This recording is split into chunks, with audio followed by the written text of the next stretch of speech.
Solid state जो chapter है वो आपको एनसीईआरटी का पहला चैप्टर है। इसमें हम लोग ये सॉलिड स्टेट में जो टॉपिक्स हैं पहले थोड़ा समझ लीजिए, उसका इम्पोर्टेंस समझिए। सॉलिड स्टेट में सबसे पहले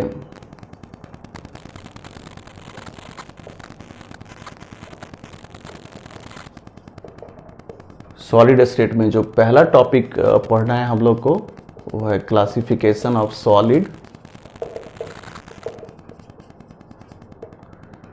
दूसरा टॉपिक हम लोग को क्लासिफिकेशन ऑफ सॉलिड के बाद जिसमें सॉलिड का अलग अलग टाइप पढ़ेंगे। दूसरा सेकेंड टॉपिक है सॉलिड स्टेट का क्रिस्टल लैटिस या स्पेस लैटिस या सिंपल लैटिस। तीसरा टॉपिक जो इस चैप्टर का है सॉलिड स्टेट का वो है आपको close packed structure. Close pack structure में इसमें भी वैसे अलग अलग टॉपिक आएंगे, लेकिन क्लोज पैक स्ट्रक्चर में हम लोग कुछ रिलेटेड टॉपिक और देखेंगे। Packing efficiency, density, molecular formula calculation, ये सब।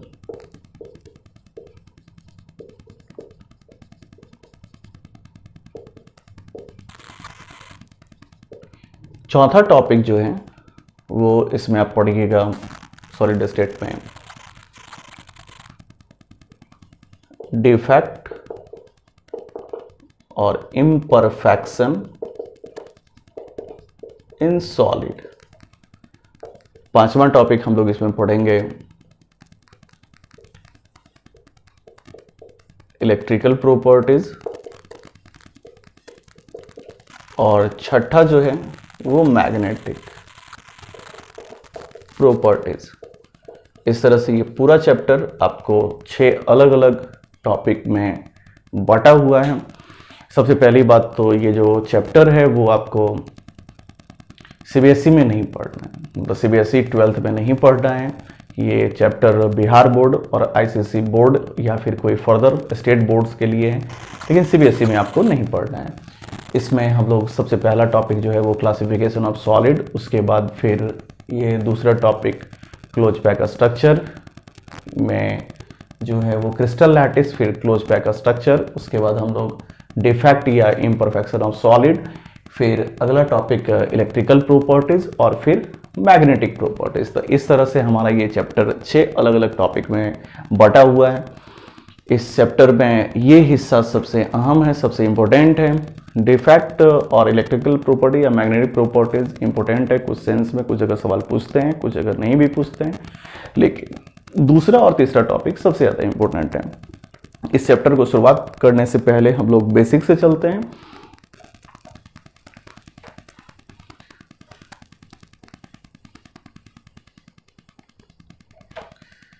सबसे पहला जो इसमें शुरुआत है वो मैटर से। मैटर के बारे में आप भी जानते हैं कि मैटर कोई भी सब्सटेंस जिसके पास मास और वॉल्यूम हो उसको मैटर कहा जाता है। Any substance which has mass and volume is called matter. तो मैटर दो तरह से क्लासिफाई किया गया, फिजिकल और केमिकल।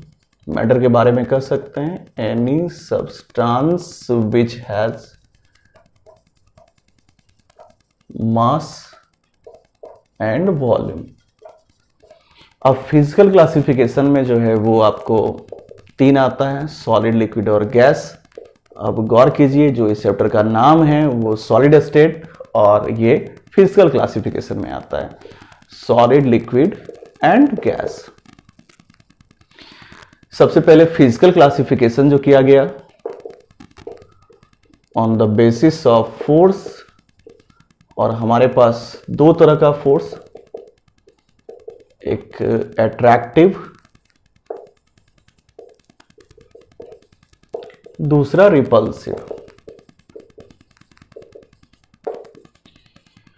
अट्रैक्टिव फोर्स में 2 केस आता है, इंटरमॉलिक्यूलर फोर्स और केमिकल बॉन्डिंग। रिपल्सिव फोर्स में एक ही आता है, force due to thermal energy. अब देखिए गौर कीजिए, हमारे पास दो तरह का फोर्स, एक अट्रैक्टिव दूसरा रिपल्सिव। तो दो तरह का जब फोर्स है तो तीन पॉसिबिलिटी, चाहे तो अट्रैक्टिव फोर्स ज्यादा होगा, चाहे रिपल्सिव फोर्स ज्यादा होगा, चाहे दोनों बराबर होगा, यानी कि तीन पॉसिबिलिटी। तो यदि अट्रैक्टिव फोर्स ज्यादा हो तो आता है सॉलिड, यदि सिमिलर हो तो बन जाता है लिक्विड, और जब आपको रिपल्सिव फोर्स ज्यादा हो तब बन जाता है गैस। देखिए हमारे पास दो तरह का फोर्स, मे बी अट्रैक्टिव या मे बी रिपल्सिव, तो इससे तीन पॉसिबिलिटियां आती है। तीन पॉसिबिलिटी अलग अलग से हैं। इसमें पहला पॉसिबिलिटी है कि आपका अट्रैक्टिव फोर्स ज्यादा हो, अट्रैक्टिव फोर्स ज्यादा हो तो सॉलिड होगा, सिमिलर हो तो लिक्विड होगा, और यदि रिपल्सिव फोर्स ज्यादा हो जाता है तो गैस होगा। तो इस तरह से हमारे पास तीन पॉसिबिलिटी। हम लोग यहाँ थोड़ा सा बेसिक्स जानेंगे ये केमिकल बॉन्डिंग और इंटरमॉलिक्यूलर फोर्स के बारे में। उसका जरूरत इसीलिए है क्योंकि क्लासिफिकेशन ऑफ सॉलिड में फोर्स समझना जरूरी है। वैसे तो ये टॉपिक 11 का है, लेकिन हम लोग यहाँ तो इस थोड़ा सा बेसिक्स जानेंगे। सबसे पहले केमिकल बॉन्डिंग का बेसिक्स जानते हैं, फिर इंटरमॉलिक्यूलर फोर्स का बेसिक जानेंगे। इन केमिकल बॉन्डिंग का सिंपल सा मतलब होता है फोर्स ऑफ अट्रैक्शन जो डेवलप होता है एटम मॉलिक्यूल्स या आयंस के बीच में। तो सबसे पहला जो शब्द है वो है केमिकल बॉन्डिंग। केमिकल बॉन्डिंग ऐसा फोर्स ऑफ अट्रैक्शन है, केमिकल बॉन्डिंग के बारे में कह सकते हैं force of attraction develop between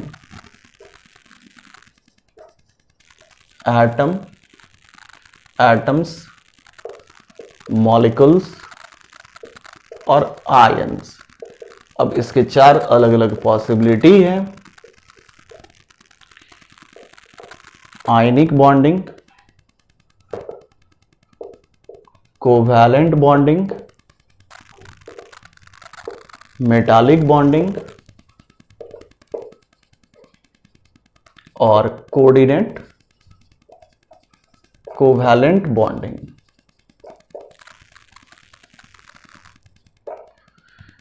chemical bonding का सिंपल सा मतलब होता है कि ऐसा फोर्स ऑफ अट्रैक्शन या फोर्स ऑफ इंट्रैक्शन जो डेवलप होता है एटम, मॉलिक्यूल्स या आयंस के बीच में। हमारे पास इसका चार अलग अलग पॉसिबिलिटियां हैं। आयनिक बॉन्डिंग, उसके बाद कोवैलेंट बॉन्डिंग, फिर मेटालिक बॉन्डिंग और कोऑर्डिनेट कोवैलेंट बॉन्डिंग। वैसे इस चैप्टर में बता दें कि आपको इसका ज़रूरत नहीं है। इसका ज़रूरत हम लोग को कोऑर्डिनेशन कंपाउंड में पड़ेगा, जहां सेंट्रल मेटल और लिगेंड्स के बीच में डेवलप होता है। हम लोग को इस चैप्टर में इस तीन शब्द का ज़रूरत है। तो सबसे पहले इसके बारे में समझिए। आयनिक बॉन्डिंग जो होता है वो मेटल और नॉन मेटल के बीच में डेवलप होता है। मतलब एक मेटल होगा, दूसरा नॉन मेटल होगा। अब मेटल क्या करता है तो लॉस ऑफ इलेक्ट्रॉन करता है, नॉन मेटल क्या करता है, गेन ऑफ इलेक्ट्रॉन करता है। लॉस ऑफ इलेक्ट्रॉन और गेन ऑफ इलेक्ट्रॉन से ये जो लॉस ऑफ इलेक्ट्रॉन है कैटायन में बदलेगा, यानी कि इस पे प्लस चार्ज आएगा, प्लस एन, या मतलब हम लोग यहाँ पे एक बस सिंबल दे रहे हैं कि एन जहाँ पे कोई इंटीजर होगा 1 2 3 4, इस तरह से गेन ऑफ इलेक्ट्रॉन की वजह से एनायन में बदलेगा, मतलब माइनस चार्ज। अब गौर कीजिए कि दो चार्ज, तो दोनों के बीच में electrostatic force of attraction develop होगा क्योंकि अपोजिट है। और इलेक्ट्रोस्टैटिक फोर्स में का मतलब क्या होता है तो इलेक्ट्रो मतलब चार्ज, जैसा कि आप देख रहे हैं कि चार्ज है। स्टैटिक मतलब रुका हुआ, रेस्ट में, क्योंकि चार्ज है तो मूविंग चार्ज तो होगा नहीं, क्योंकि यदि आप मेटल से जो कैटायन बन रहा है और नॉन मेटल से जो एनायन बन रहा है वो निश्चित तौर पे फिक्स होगा। तो चार्ज जो हमारा है वो इलेक्ट्रोस्टैटिक मतलब रेस्ट में है। अब इस इलेक्ट्रोस्टैटिक मतलब जो चार्ज रेस्ट में है उनके बीच में दो तरह का पॉसिबिलिटी, यदि सेम चार्ज है तो रिपल्सन और अपोजिट है तो अट्रैक्शन। मतलब ionic bonding is electrostatic force of attraction. ये बात आप दिमाग में इस तरह से फिर से सुन लीजिए, सेट कर लीजिए। Ionic bonding is electrostatic force of attraction. अब आइए मेटालिक पे। कोवैलेंट हम लोग सबसे बाद में डिस्कस करेंगे, मेटालिक के बारे में थोड़ा सा समझ लीजिए पहले।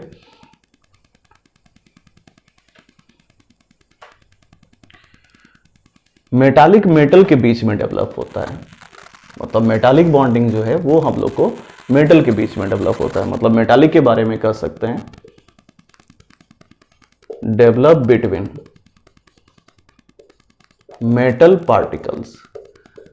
अब जैसे सिंपल आप समझिए इसको कि आयरन पीस लिए, मतलब आयरन का एक टुकड़ा लिए, तो आयरन के टुकड़ा में सिर्फ आयरन होगा, सिर्फ मेटल्स होगा। तो सवाल उठता है कि सिर्फ मेटल है, तो ऐसा तो नहीं कि अलग है, एक साथ है, एक जगह बंधा हुआ है। तो सवाल उठता है कि कैसे बंधा हुआ है, जब एक साथ है तो कैसे बंधा हुआ है।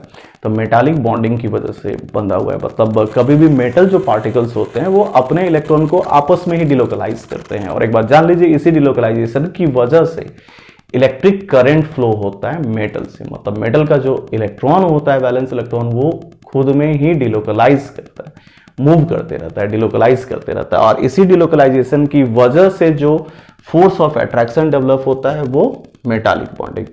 यानी कि दूसरा पॉइंट आप इसके बारे में याद रखिए, डेवलप बाय डिलोकलाइजेशन। डिलोकलाइजेशन का मतलब होता है change in position of valence electron. मतलब मेटालिक बॉन्डिंग जो डेवलप करता है वो डिलोकलाइजेशन ऑफ वैलेंस इलेक्ट्रॉन की वजह से, जिस डिलोकलाइजेशन का मतलब चेंज इन पोजीशन। तो जितना ज्यादा डिलोकलाइजेशन होगा उतना ज्यादा मेटालिक बॉन्डिंग का स्ट्रेंथ होगा। मतलब हम लोग कह सकते हैं कि higher the delocalisation higher will be strength of metallic bonding. और दूसरा इस तरह से कि वैलेंस इलेक्ट्रॉन पे भी डिपेंड करेगा। मेन ये दो पॉइंट आप याद रखिए कि डेवलप करता है मेटालिक बॉन्डिंग मेटल में, और कैसे डेवलप करता है, to delocalisation of valence electron की वजह से। कोवैलेंट बॉन्डिंग तो मेटल और नॉन मेटल के बीच में डेवलप होता है।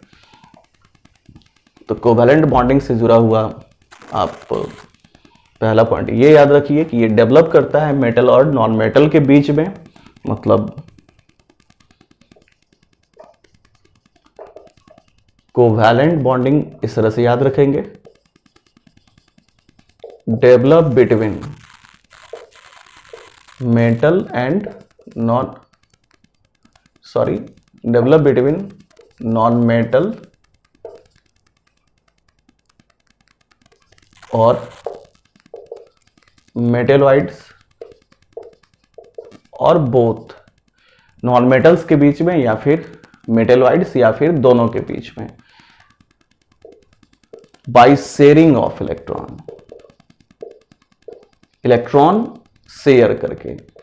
तो यदि एक एक इलेक्ट्रॉन का शेयरिंग हो रहा है तो सिंगल बॉन्ड, दो दो इलेक्ट्रॉन का शेयरिंग हो रहा है डबल बॉन्ड, और तीन तीन इलेक्ट्रॉन का शेयरिंग हो रहा है तो ट्रिपल बॉन्ड। जैसा कि आप जानते हैं सिंगल बॉन्ड, डबल बॉन्ड और ट्रिपल बॉन्ड होता है। इसके अलावा यहाँ पे हम लोग को जो एक थोड़ा सा एक और पॉइंट याद रखना है, वो कोवैलेंट बॉन्डिंग दो तरह का और होता है, पोलर और नॉन पोलर। कोवैलेंट बॉन्डिंग का ये पॉइंट जरूर याद रखिए, ये ज्यादा इंपॉर्टेंट है। एक नॉन पोलर और दूसरा पोलर। नॉन पोलर में क्या होता है, तो ये डेवलप करता है सेम या सिमिलर इलेक्ट्रोनेगेटिव एलिमेंट में। जैसे कि आप HH लिए, HCl, हाइड्रोजन हाइड्रोजन आपको सेम एलिमेंट है,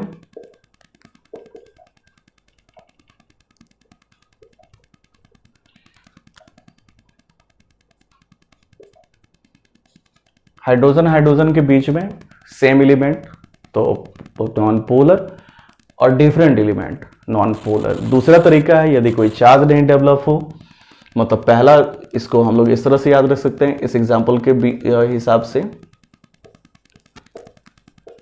सेम और सिमिलर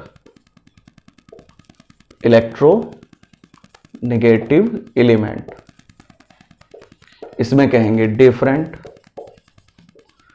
इसमें कोई चार्ज नहीं डेवलप होता है, नॉन पोलर में आपको कोई भी चार्ज नहीं डेवलप होता है, नो चार्ज। इसमें चार्ज डेवलप होगा।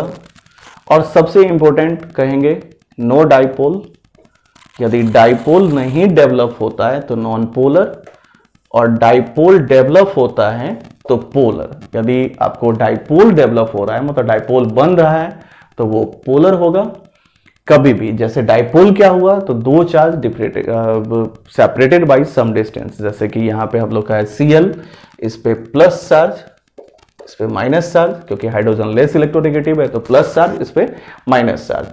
तो डाइपोल यदि डेवलप हो, डाइपोल मतलब डाई मतलब दो, अब पोल मतलब चार्ज, यदि डाइपोल बनता है तो वो पोलर होगा, नहीं बनता है तो नॉन पोलर होगा। इस तरह से कोवैलेंट बॉन्डिंग आपको दो तरह का। अब हम लोग इंटरमॉलिक्यूलर इंटरेक्शन के बारे में देखें तो इंटरमॉलिक्यूलर इंटरेक्शन, इंटर का मतलब होता है बिटवीन, मॉलिक्यूल के बीच में जो डेवलप होता है। अब सवाल उठता है कि मॉलिक्यूल के मतलब मॉलिक्यूल का क्या क्या पॉसिबिलिटी है, तो मॉलिक्यूल का तो हमारे पास दो ही पॉसिबिलिटी है, क्योंकि इससे पिछला जो केस देखे हम लोग आयनिक आयंस के बीच में मेटल एटम्स होते हैं, मेटल पार्टिकल्स जो होंगे वो एटम होंगे। तो इसका मतलब इंटरमॉलिक्यूलर इंटरेक्शन जो डेवलप होगा वो मॉलिक्यूल के बीच में, और पॉसिबिलिटी क्या क्या होगा, तो इसके 5 पॉसिबिलिटी होते हैं। पहला होता है पॉसिबिलिटी लंदन फोर्स या डिस्पर्सन फोर्स, दूसरा होता है आपको डाइपोल डाइपोल इंटरेक्शन, तीसरा होता है डाइपोल इंड्यूस्ड डाइपोल इंटरेक्शन, चौथा होता है डाइपोल आयन डाइपोल इंटरेक्शन, और पांचवा हाइड्रोजन बॉन्डिंग। तो इंटरमॉलिक्यूलर इंटरेक्शन जो है वो डेवलप करता है आपको मॉलिक्यूल्स के बीच में, मतलब मॉलिक्यूल कंपल्सरी होना चाहिए, यानी कि डेवलप बिटवीन मॉलिक्यूल्स। तो इंटरमॉलिक्यूलर फोर्स जो अगला शब्द है, इसके बारे में आप इस तरह से याद रखिए कि इंटरमॉलिक्यूलर फोर्स जो होता है डेवलप करता है, डेवलप बिटवीन टू मॉलिक्यूल्स, या मॉलिक्यूल्स कंपल्सरी होना चाहिए। इसके 5 पॉसिबिलिटी लंदन फोर्स या डिस्पर्सन फोर्स, पहला होगा लंदन फोर्स या डिस्पर्सन फोर्स, दूसरा जो इसका पॉसिबिलिटी है वो है dipole dipole interaction,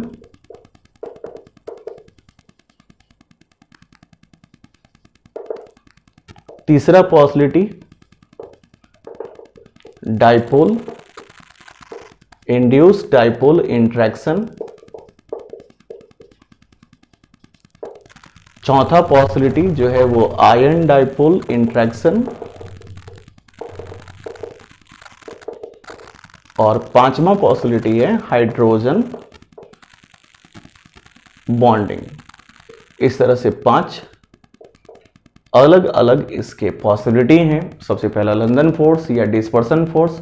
London force या डिस्पर्सन फोर्स जो डेवलप होता है वो दो नॉन पोलर मॉलिक्यूल के बीच में, 2 नॉन पोलर, ये जो डेवलप होगा वो 2 पोलर मॉलिक्यूल के बीच में, 2 पोलर मॉलिक्यूल्स, ये जो डेवलप होगा वो पोलर और नॉन पोलर के बीच में।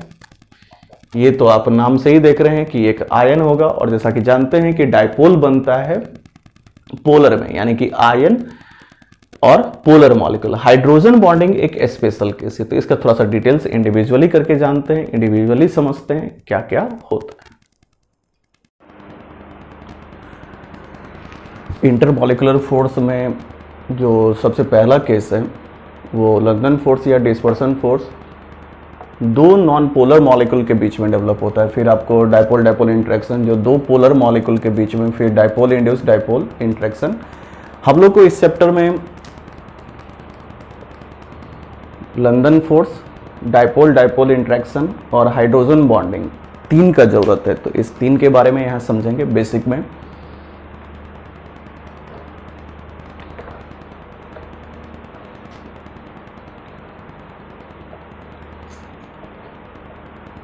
सबसे पहला जो केस है इंटरमॉलिक्यूलर फोर्स का वो है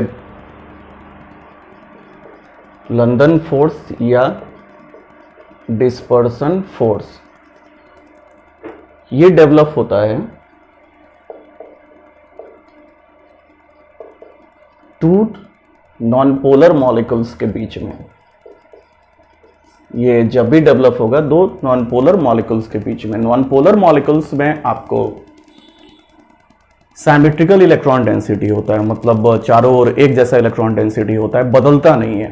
तो इसीलिए इसमें अब कैसे डेवलप होगा फोर्स ऑफ इंटरेक्शन वो थोड़ा सा समझना है। अब जैसे हम S2 लिए, दो मॉलिक्यूल्स, इसमें इलेक्ट्रॉन डेंसिटी यूनिफॉर्मली डिस्ट्रीब्यूटेड रहेगा न्यूक्लियस के चारों ओर। तो होगा क्या कि एक साइमल्टेनियसली, मतलब एक क्षण के लिए, किसी इंस्टेंट पे इलेक्ट्रॉन इस इलेक्ट्रॉन पे रिपल्सन लगाएगा और न्यूक्लियस को अपनी ओर खींचेगा। सेम इसी तरह से ये इलेक्ट्रॉन न्यूक्लियस को अपनी तरफ खींचेगा और इलेक्ट्रॉन पे रिपल्सन लगाएगा।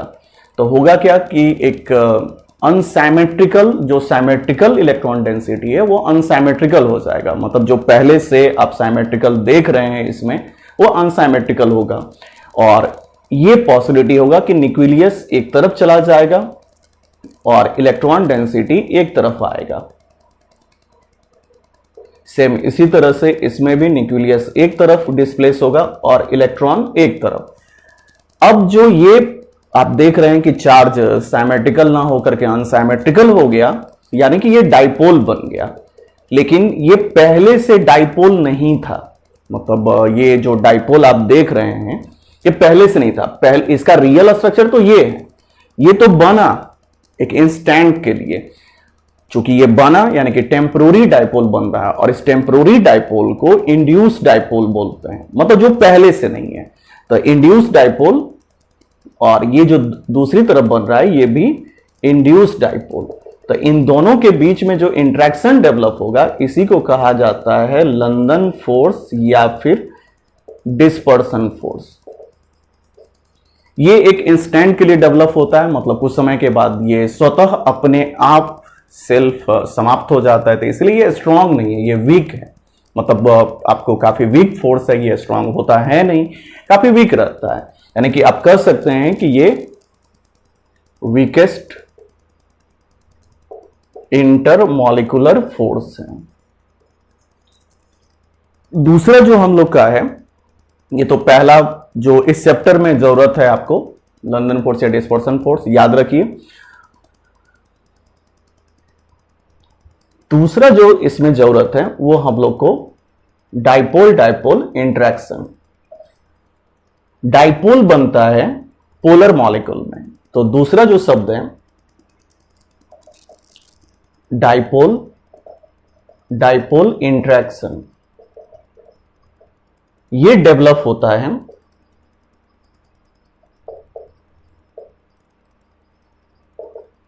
दो पोलर मॉलिक्यूल्स के बीच में, develop between two polar molecules. Polar molecule में आपको जो डाइपोल परमानेंट बनता है, मतलब उसमें पहले से डाइपोल रहता है। जैसा कि पिछले केस में लोग देखे थे कि टेम्पोरली बना था, लेकिन ऐसा इसमें नहीं, इसमें पहले से परमानेंटली डाइपोल रहता है। तो जैसे एग्जांपल लिए HCl, इसमें पहले से आपको हाइड्रोजन पे प्लस माइनस, मतलब एक डाइपोल इस तरफ बन रहा है, दूसरा डाइपोल इस तरफ बन रहा है, दो डाइपोल। ये एक पहले से ही डाइपोल है और ये भी डाइपोल है।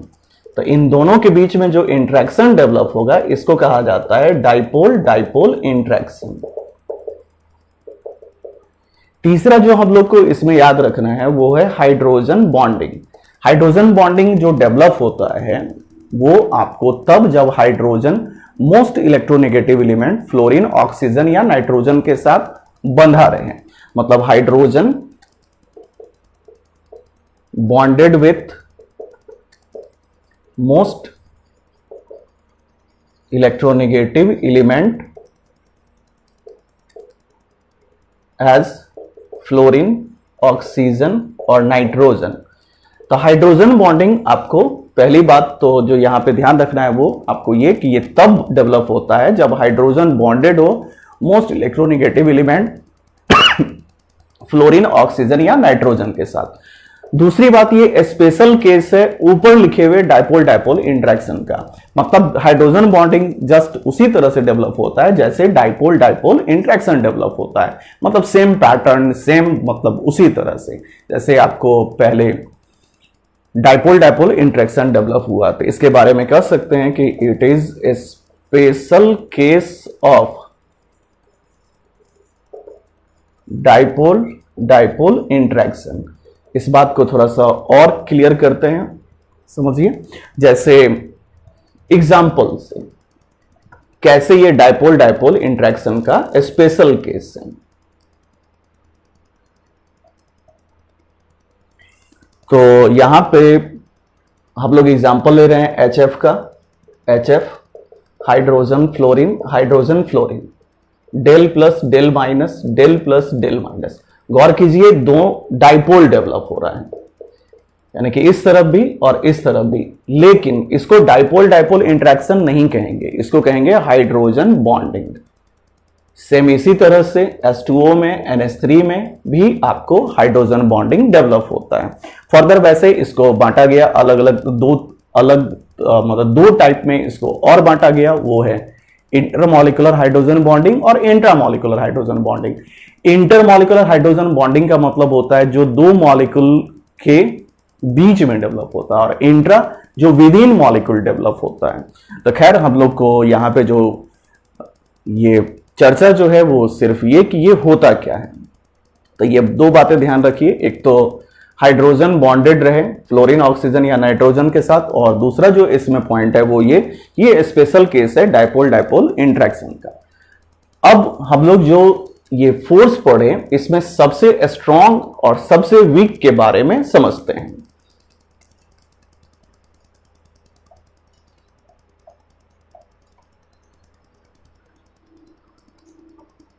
ऑर्डर जो होगा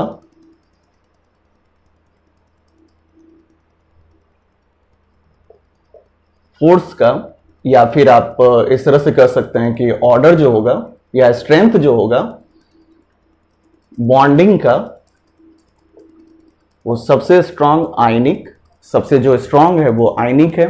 आयनिक के बाद दूसरे पोजीशन पे आपको मेटालिक है, मेटालिक के बाद कोवैलेंट है, कोवैलेंट सबसे वीक होता है, आपको सबसे स्ट्रांग आयनिक, फिर मेटालिक और फिर कोवैलेंट।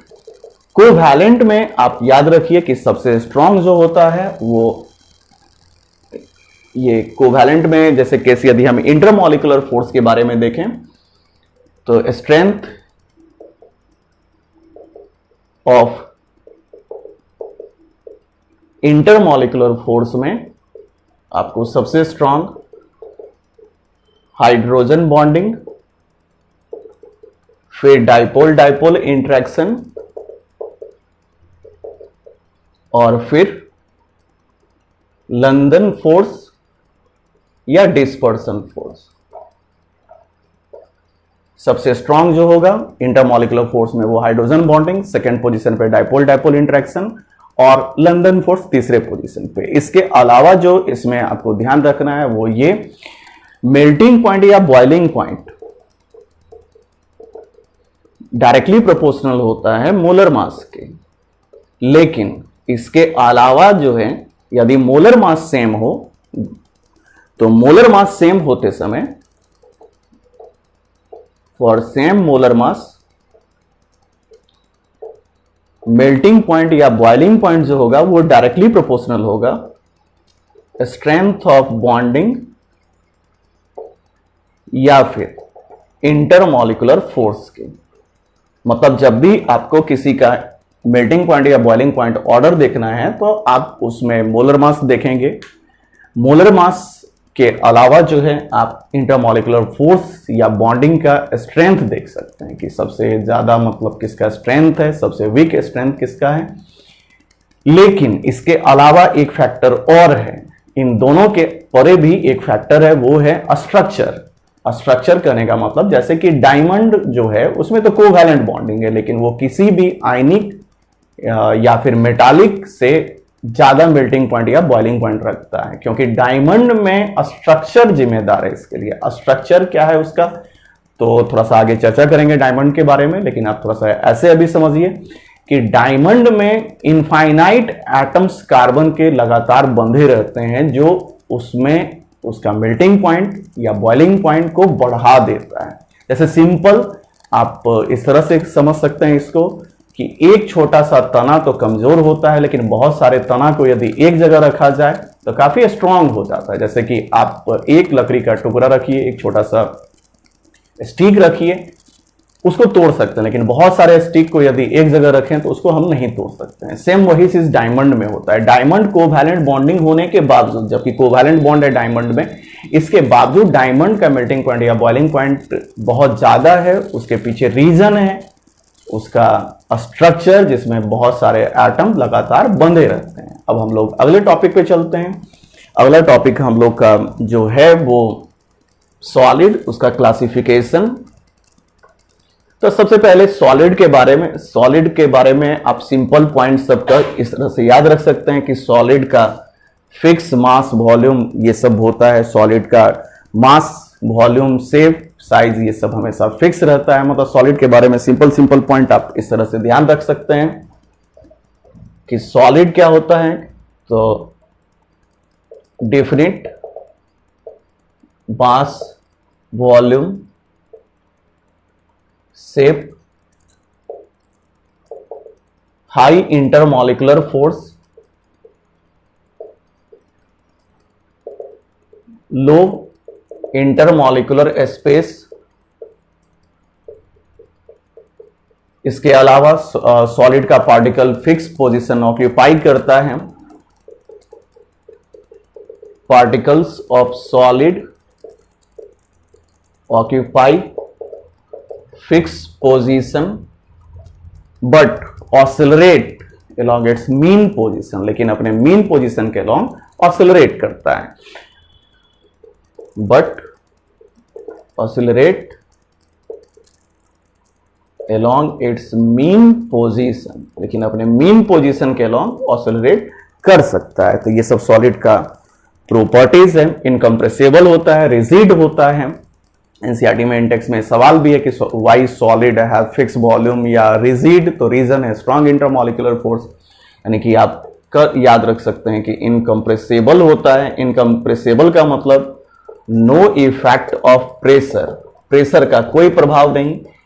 देखिए, प्रेशर का प्रभाव कहने का मतलब यहां क्या हुआ कि जैसे आप सॉलिड पे प्रेशर का प्रभाव डालिए तो सॉलिड का स्ट्रक्चर शेप नहीं बदलता है। टूट जाना अलग चीज हुआ, वो अलग फैक्टर हुआ कि आप यदि ये सोचते हैं कि सॉलिड को हम प्रेशर डाल दिए टूट गया तो कंप्रेसिबल हुआ, तो ये नहीं। कंप्रेसिबल का मतलब होता है कि प्रेशर अप्लाई करने पे उसका शेप बदले, जबकि सॉलिड के साथ ऐसा होता है नहीं। सॉलिड में आप यदि प्रेशर अप्लाई करते हैं तो वो टूट सकता है, लेकिन कंप्रेस नहीं हो सकता है। एंड रिजिड, रिजिड मतलब होता है कि जैसा है वैसा ही रहे। मतलब आप सॉलिड के बारे में कह सकते हैं कि सॉलिड का शेप नहीं बदलता है। अब हम लोग चलते हैं क्लासिफिकेशन ऑफ सॉलिड की तरफ। तो सॉलिड को जो क्लासिफाई किया गया वो सबसे पहले क्रिस्टलाइन और एमॉर्फस में, फिर फर्दर आपको क्रिस्टलाइन को क्लासिफाई किया गया 4 तरह से: molecular, ionic, metallic and covalent. तो आगे बढ़ते हैं हम लोग क्लासिफिकेशन ऑफ सॉलिड की तरफ।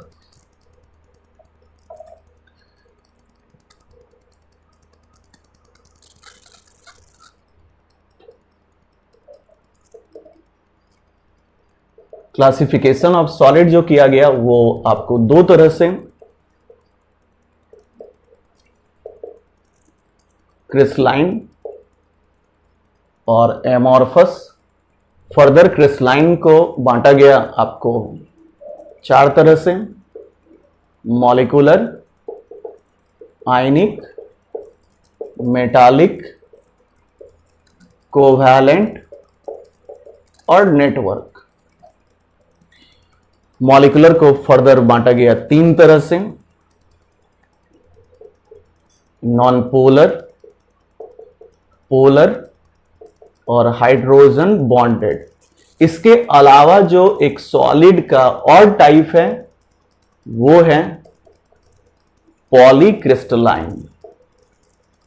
पॉलीक्रिस्टलाइन अपीयरेंस के हिसाब से एक अलग केस है, हम लोग इसके बारे में सबसे लास्ट में चर्चा करेंगे। पॉलीक्रिस्टलाइन आपको सबसे लास्ट में बताएंगे पॉलीक्रिस्टलाइन के बारे में।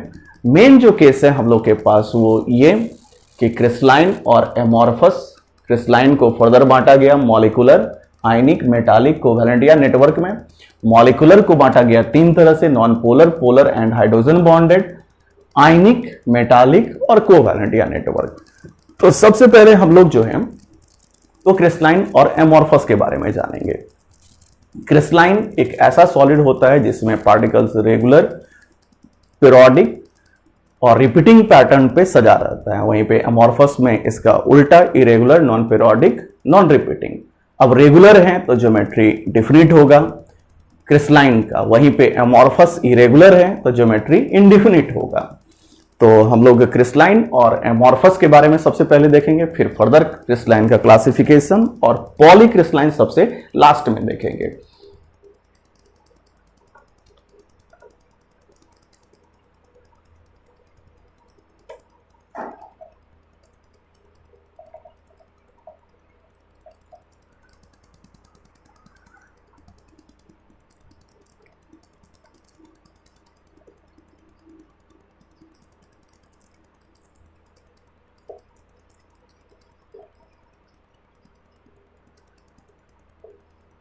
क्रिस्टलाइन और एमॉर्फस के बारे में जो सबसे पहला पॉइंट आपको याद रखना है कि क्रिस्टलाइन में regular, periodic and repeating arrangement of particle होता है, वहीं एमॉर्फस में irregular, non periodic and non repeating arrangement of particles होता है। मतलब पहला पॉइंट जो आपको दोनों में याद रखना है वो ये regular, periodic and repeating arrangement of particle.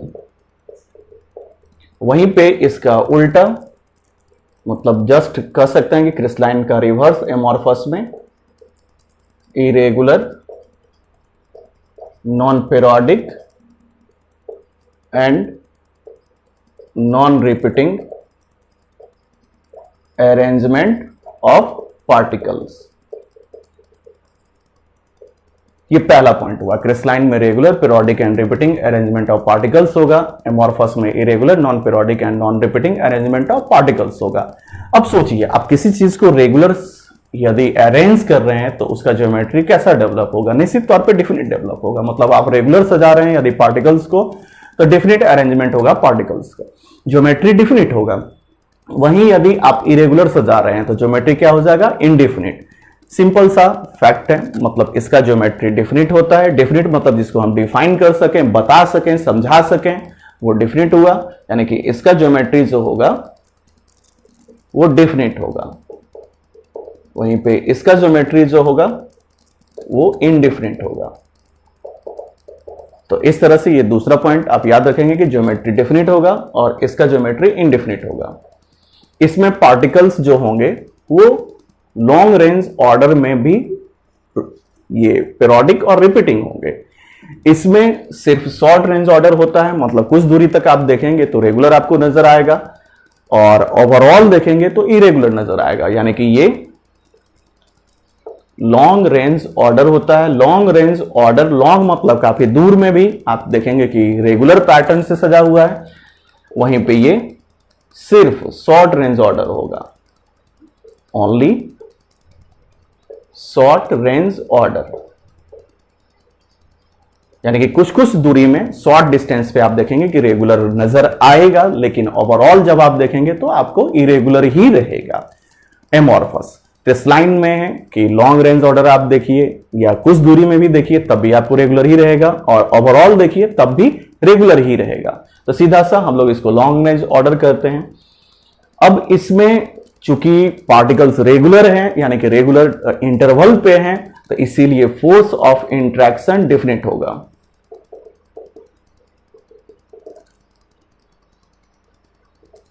वहीं पे इसमें फोर्स ऑफ इंट्रैक्शन जो होगा इनडिफिनिट होगा।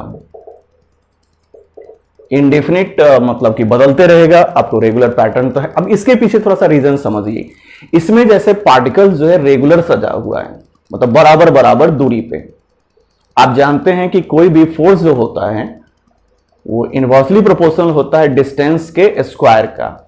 यहां डिस्टेंस जो है पार्टिकल्स के बीच में वो आपको रेगुलर है, क्योंकि आप रेगुलर सजाए हुए हैं तो निश्चित तौर पे रेगुलर है। वहीं पे इसमें क्या होगा कि रेगुलर तो पैटर्न है नहीं। अब एक रो में मान लीजिए 4 पार्टिकल है, तो अगले रो में हो सकता है कि 3 पार्टिकल हो, अगले रो में हो सकता है कि 5 पार्टिकल हो। तो खुद देखिए कि डिस्टेंस जो है यहां पे वो पार्टिकल के बीच का बदल रहा है। यानी कि x not equal to y। तो इसीलिए यहां इन दोनों के बीच में जो फोर्स डेवलप होगा और इन दोनों के बीच में जो फोर्स डेवलप होगा वो डिफरेंट डेवलप होगा, सेम डेवलप हो नहीं सकता है। इसलिए नहीं, क्योंकि डिस्टेंस बदल रहा है। जब डिस्टेंस बदल रहा है तो निश्चित तौर पे आपको फोर्स बदलेगा। अब फोर्स बदलने से क्या होगा ये समझना है। तो आप जानते हैं कि फोर्स बहुत सारे फैक्टर के लिए जिम्मेदार है, जैसे मेल्टिंग पॉइंट, अभी कुछ देर पहले भी बताए थे कि मेल्टिंग पॉइंट, बॉइलिंग पॉइंट, उसके अलावा इंथैल्पी, हीट, ये सब। तो इसमें क्या होगा, क्रिस्टलाइन सॉलिड में आपका melting point, boiling point definite होगा, इंथैल्पी डिफिनिट होगा, लेकिन इसमें फोर्स बदलने की वजह से इसका मेल्टिंग पॉइंट, बॉइलिंग पॉइंट बदलेगा। यानी कि अगला जो पॉइंट आपको याद रखना है इससे जुड़ा हुआ वो ये कि क्रिस्टलाइन में melting point, boiling point, enthalpy ये सब डिफिनिट होता है, एमॉर्फस में इनडिफिनिट होता है। मतलब नेक्स्ट पॉइंट आप इसको इससे रिलेट करके याद रख सकते हैं। रीजन ये हुआ कि इसमें जो है definite melting point, boiling point, enthalpy होगा, वहीं पे इसमें आपको एमॉर्फस में इनडिफिनिट होगा, मतलब फिक्स नहीं रहेगा। Indefinite, melting point, boiling point, enthalpy, ये सब। अब अगला पॉइंट समझिए। तो इसमें आपको रेगुलर है, तो आप जैसे ही इसको 20 से काटेंगे तो गौर कीजिए कि सरफेस एक जैसा आ रहा है, मतलब स्मूथ सरफेस आ रहा है।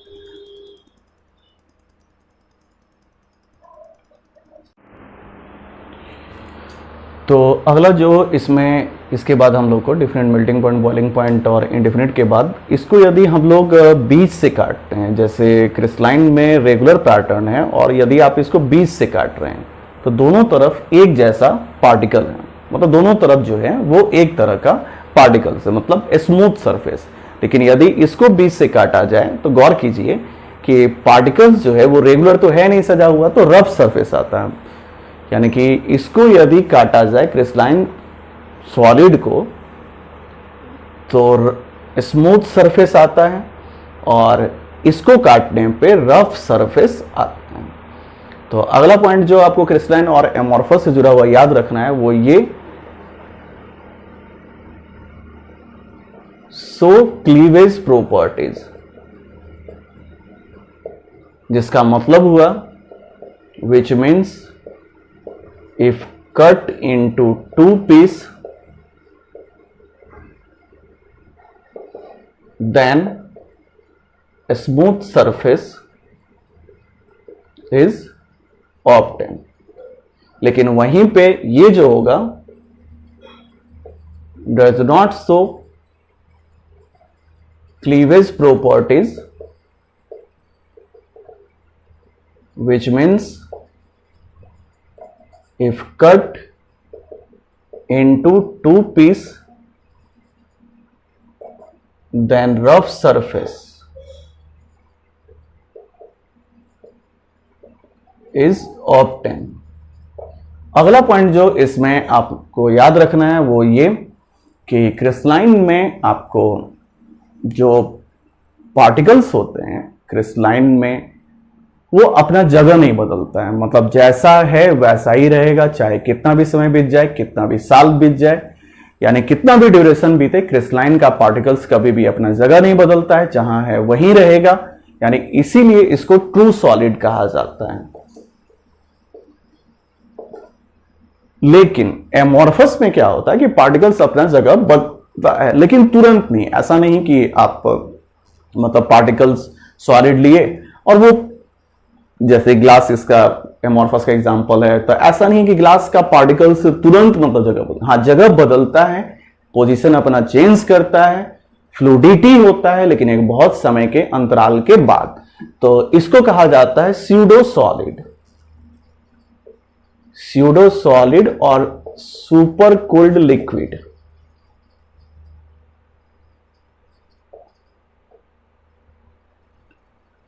विथ very high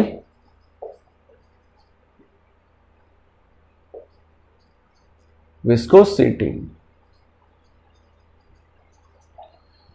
वहीं पे ये ट्रू सॉलिड है और रीजन क्या है, because particle never change its position. वहीं पे एमॉर्फस में पार्टिकल अपना जगह बदलता है, लेकिन एक बात ध्यान रखेंगे काफी समय बाद साथ में इसके इस घटना की वजह से इसका जो कलर है वो भी बदलता है। जैसे कि आप कह सकते हैं कि काफी पुराना ग्लास, ओल्ड, काफी समय का ग्लास, यदि बहुत दिन बीत चुका है ग्लास का तो उसका कलर चेंज होता है और वो मिल्की कलर का हो जाता है ट्रांसपेरेंट के कंपेयर में। मतलब ट्रांसपेरेंट फुल्ली नहीं रह पाता है, कलर बदलता है उसका और मिल्की हो जाता है। उसके पीछे रीजन है कि पार्टिकल्स का फ्लूडिटी होना, मतलब लिक्विड का प्रॉपर्टीज आना, इसमें पार्टिकल्स मूव करता है। लेकिन हाँ, एक बात ध्यान रखेंगे, ये ऐसा तुरंत नहीं होगा, ऐसा होने में काफी ज्यादा समय लगता है। अगले पॉइंट पे चलते हैं। सबसे इंपॉर्टेंट पॉइंट है ये, लास्ट का जो क्रिस्टलाइन सॉलिड से जुड़ा हुआ जो पॉइंट है वो सबसे इंपॉर्टेंट है, ध्यान रखिएगा।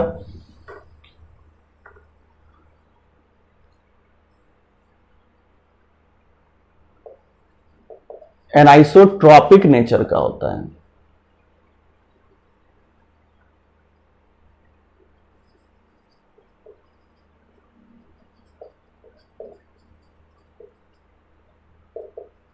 ये आइसोट्रॉपिक नेचर का होता है।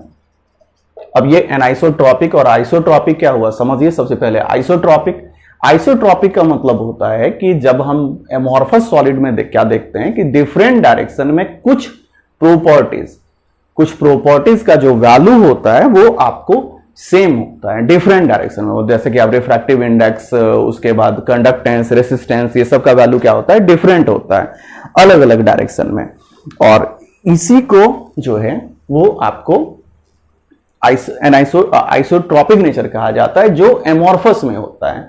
जैसे आपको मैकेनिकल स्ट्रेंथ हुआ, रिफ्रैक्टिव इंडेक्स, ये सब का। तो सबसे पहले इसके बारे में समझते हैं, फिर इसमें आएंगे। आइसोट्रॉपिक नेचर एमॉर्फस में होता है, जिसका मतलब हुआ कि सम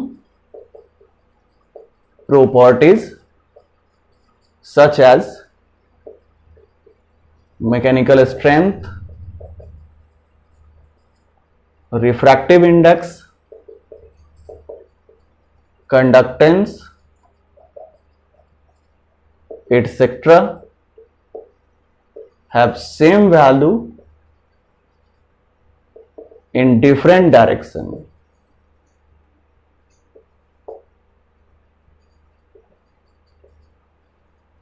Some properties such as mechanical strength, refractive index, conductance, etc. have same value in different direction. Same value होना आइसोट्रॉपिक। तो इसका रिवर्स क्या हो जाएगा, डिफरेंट वैल्यू। जो ये सब जो प्रॉपर्टीज है इसका different value in different direction. Different value का होना डिफरेंट डायरेक्शन में, एनाइसोट्रॉपिक। जो आइसोट्रॉपिक का रिवर्स वर्ड है। एमॉर्फस आइसोट्रॉपिक नेचर का होता है, क्रिस्टलाइन एनाइसोट्रॉपिक नेचर का, जिसमें डिफरेंट वैल्यू, मतलब जब आप अलग अलग डायरेक्शन करने का मतलब जब आप एक्स एक्सिस की तरफ, वाई एक्सिस और जेड एक्सिस की तरफ जब आप देखेंगे तो अलग अलग वैल्यू आएगा, जो क्रिस्टलाइन में संभव है। इसमें क्या है, सेम वैल्यू। अब सवाल उठता है कि रीजन क्या होगा इसके पीछे। तो रीजन है कि इसमें आपको शॉर्ट रेंज ऑर्डर होने की वजह से ऐसा होता है, और इसमें लॉन्ग रेंज ऑर्डर होने की वजह से, और दूसरा जो रीजन है वो डिफरेंट डायरेक्शन में डिफरेंट अरेंजमेंट होता है। मतलब different direction, in different direction arrangement of particle is different। इसी वजह से डिफरेंट डायरेक्शन में जब आप जाएंगे तो इसमें देखेंगे कि अलग अलग अरेंजमेंट है। जैसे मान लीजिए कि हम दो पार्टिकल्स से जुड़ा हुआ एक केस ले रहे हैं, जिसमें एक बिगर पार्टिकल डिनोट कर रहे हैं, एक स्मॉलर पार्टिकल। ऐसे देखिए ये रेगुलर पैटर्न है, लेकिन जब आप डायरेक्शनली चलते हैं, डायरेक्शनली कहने का मतलब कि जैसे आप इस डायरेक्शन में देख रहे हैं और इस डायरेक्शन में देख रहे हैं तो क्या सेम अरेंजमेंट है। तो आप खुद गौर कीजिए कि आप ऐसे देख रहे हैं तो सिर्फ बिगर पार्टिकल आ रहा है, लेकिन जब आप डायगोनली चल रहे हैं तो बिगर स्मॉलर, बिगर स्मॉलर।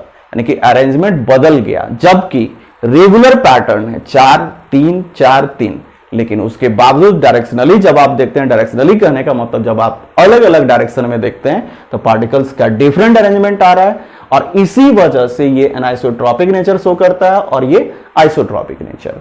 इसके बाद इसके एग्जाम्पल पे चलते हैं। तो एग्जाम्पल में आपको ध्यान रखना है कि एमॉर्फस में ग्लास, रबर, प्लास्टिक, पॉलीमर, कोई भी पॉलीमर का एग्जाम्पल एमॉर्फस होगा। मतलब ग्लास हुआ आपको एमॉर्फस सॉलिड का एग्जाम्पल, रबर, प्लास्टिक, पॉलीमर। तो रबर और प्लास्टिक भी पॉलीमर ही है, ग्लास पॉलीमर नहीं है। तो कोई भी पॉलीमर का जो केस है वो एमॉर्फस होता है। जैसे कोई भी आप पॉलीमर का एग्जाम्पल जब भी देखेंगे तो एमॉर्फस सॉलिड में आएगा, ना कि क्रिस्टलाइन में। क्रिस्टलाइन में आपको मेटल, उसके अलावा क्वार्ट्ज। हाँ, यहां पे थोड़ा सा एक एग्जांपल देखिए, ग्लास और क्वार्ट्ज। ग्लास और क्वार्ट्ज एक ही मटेरियल का बना हुआ है। फर्क क्या है कि ग्लास में इरेगुलर अरेंजमेंट होता है और क्वार्ट्ज में रेगुलर अरेंजमेंट होता है। ग्लास जो होता है इसमें इरेगुलर, और वहीं क्वार्ट्ज, जब आप क्वार्ट्ज लेते हैं तो क्वार्ट्ज जो होता है वो क्रिस्टलाइन। ये ध्यान रखिए, कोई भी पॉलीमर आपको एमॉर्फस का एग्जांपल होगा।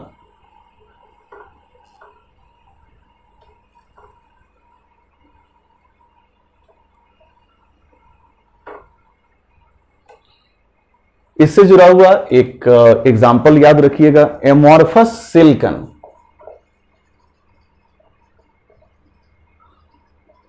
एमॉर्फस सिलिकॉन फोटोवोल्टाइक सब्सटेंस है।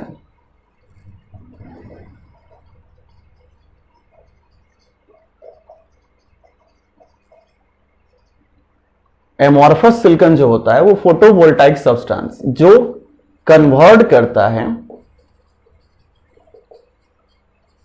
Light into electric current,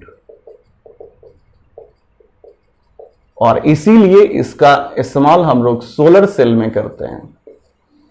amorphous silicon का, एमॉर्फस सिलिकॉन में ये खास बात क्या होता है कि ये आपको लाइट को इलेक्ट्रिक करंट में या इलेक्ट्रिसिटी में कन्वर्ट करता है। अब जो हम लोग को इसमें अगला शब्द वो है पॉलीक्रिस्टलाइन सॉलिड। पॉलीक्रिस्टलाइन सॉलिड क्या होता है?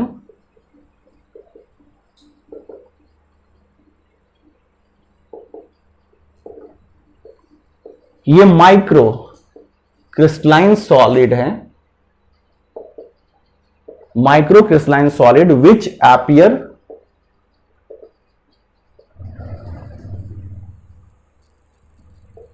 As amorphous.